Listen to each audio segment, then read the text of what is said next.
and the Oscar goes to The Boy and the Heron.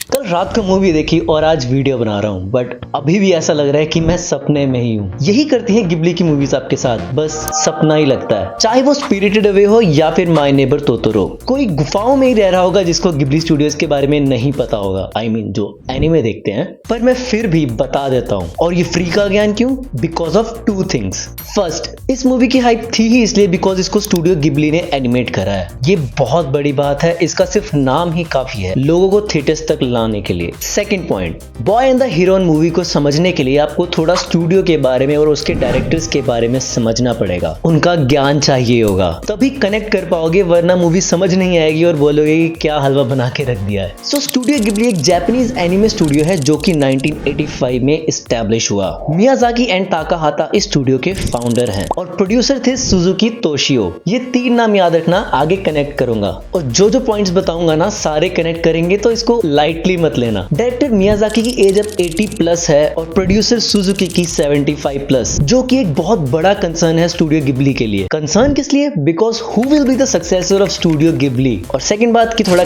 Cash flow का भी issue था। So last year 2023 में Nippon TV ने 42% stake से उसको एक्वायर कर लिया। प्रीवियसली ये सोचा जा रहा था कि जो मियाजाकी के सन है गोरो, उनको हम आगे सक्सेसर बना देंगे, बट गोरो इतना प्रेशर हैंडल करने में सक्सेस नहीं थे और ना ही मियाजाकी चाहते थे कि वो आगे का सक्सेसर बने। तो ये काफी बड़ा कंसर्न था और इनका फादर सन का स्ट्रेंज रिलेशन भी है काफी। सो हियोरी जो कि सीनियर एग्जीक्यूटिव है निपॉन टीवी के, उनको लीडरशिप ट्रांसफर कर दी गई और लोग तो ये भी कह रहे हैं कि मियाजाकी की आखिरी मूवी है। So let's talk about it. ये मूवी 12 साल के लड़के माहितो की है जिसने की अपने मॉम को अभी अभी खोया है। जापान में वर्ल्ड वॉर 2 चल रही है, इसके चलते उसके पापा उसको टोक्यो से एक गांव में लेके चले जाते हैं जहां पर वो अपनी स्टेप मदर से मिलता है जो कि उसके मॉम की सिस्टर है और वहां उसका वेलकम करता है एक बोलने वाला बगुला यानी हिरोन। वो बहुत बड़े ट्रॉमा से गुजर रहा होता है, बहुत ही एंग्री होता है, बहुत ही सैड होता है, बहुत ही लोनली होता है। जब नेत्सुको उसकी स्टेप मॉम गायब हो जाती है और वो बगुला काफी शातिर होता है और वो माहितो को एक टावर तक लेके चला जाता है जो कि उसके ग्रैंड अंकल या फिर एंसेस्टर ने बनाया होता है। वहां से स्टोरी एक मैजिकल टर्न लेती है और फैंटेसी वर्ल्ड में पहुंचा देती है। मैंने काफी रिव्यूज देखे इस मूवी के और मेरे को ऐसा लग रहा था कि इस मूवी की एंडिंग अच्छी नहीं होगी, बट अगेंस्ट ऑल ऑड्स मैंने मूवी देखी और मेरे को इसकी एंडिंग बहुत बढ़िया लगी, काफी मीनिंगफुल थी। एक बात तो मैं बताना भूल ही गया, इसमें दो बैटमैन है। हाँ, मतलब रॉबर्ट पैटिंसन और क्रिश्चियन बेल ने इसमें आवाज दी है अपनी। सो कूल यार, प्लस बटिस्टा भी है इसमें।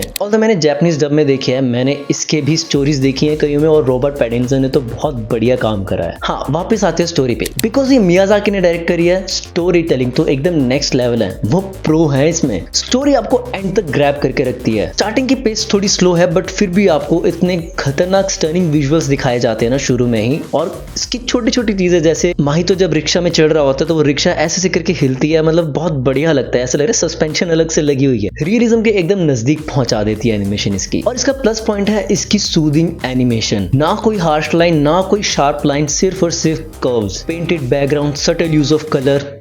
वाला मूवी के साउंड इफेक्ट्स और बैकग्राउंड म्यूजिक बहुत ही बढ़िया बनाया गया है। काफी सारे कैरेक्टर्स हैं और काफी फनी क्रीचर्स भी हैं। आधे क्रीचर्स तो इतने भूखे हैं कि वो हाथ में प्लेट लेकर ऐसे कहीं खड़े रहते हैं। अल्टीमेट यार, बहुत वियर्ड मैजिकल फैंटेसी और मल्टीवर्स वर्ल्ड है इसमें, जो कि हमें गिबली मूवी से एक्सपेक्ट करते हैं। इस मूवी में मियाजाकी के प्रीवियस वर्क का काफी आपको रिजेम्बलेंस मिलेगा, काफी सिमिलर कैरेक्टर्स मिलेंगे, काफी सिमिलर वर्ल्ड्स मिलेंगे, जैसे स्पिरिटेड अवे हो गई या फिर ग्रेव्स ऑफ द फायरफ्लाइज हो गई। प्रीवियस वर्क के साथ साथ उनकी लाइफ की भी काफी ज्यादा रिजेम्बलेंस है। जैसे कि माहितो की मॉम उसके लिए एक बुक छोड़ के जाती है, हाउ डू यू लिव। वो सेम ही बुक मियाजाकी को उनकी मॉम ने दी थी जब वो हॉस्पिटलाइज्ड थी। और एक और एग्जांपल है, जैसे जो माहितो के डैड हैं वो एयरक्राफ्ट कंपनी में काम करते हैं जो कि एयरक्राफ्ट के पार्ट्स बनाते हैं, और सेम ये चीज जो है मियाजाकी के डैड करते थे। और इसमें काफी सारे मेटाफर्स भी हैं जो कि उनकी लाइफ से रिजेंबल करते हैं। All the chaos in his life, all the anger, sadness, future, सब कुछ इसके अंदर उन्होंने डाल रखा। He has gone all in this. Why? Because may be उनकी लास्ट मूवी है। उन्होंने मेटाफोरिक वे में काफी कुछ बताने की कोशिश करी है अपने रिलेटेड, अपने आर्ट के रिलेटेड और स्टूडियो जिबली के रिलेटेड। फॉर एग्जांपल मियाजाकी ने 12 फीचर्ड फिल्म्स जो हैं लिखी और डायरेक्ट करी हैं। और जो एंड में ग्रैंड अंकल होते हैं ना, उन्होंने एक टावर बनाया होता है वो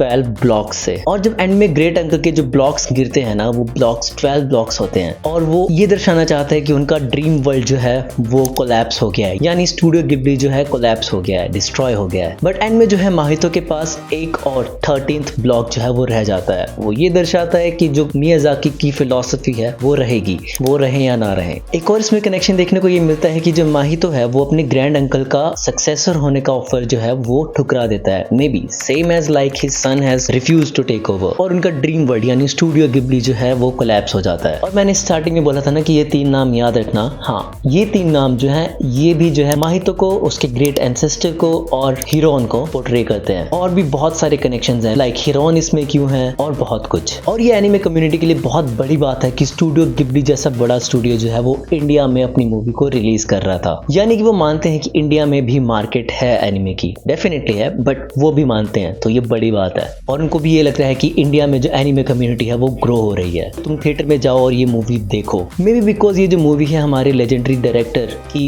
लास्ट मूवी हो सकती है, तो ये once in a lifetime opportunity है कि तुम स्टूडियो गिबली की मूवी इंडिया में थिएटर में देख सकते हो। कमेंट करके अपने थॉट्स बताओ इस मूवी के बारे में, और अगर आप अपने दोस्तों को एनिमे शुरू करवाना चाहते हो तो फिर आप ये वाली वीडियो देखो। तब तक के लिए keep watching, keep growing, bye.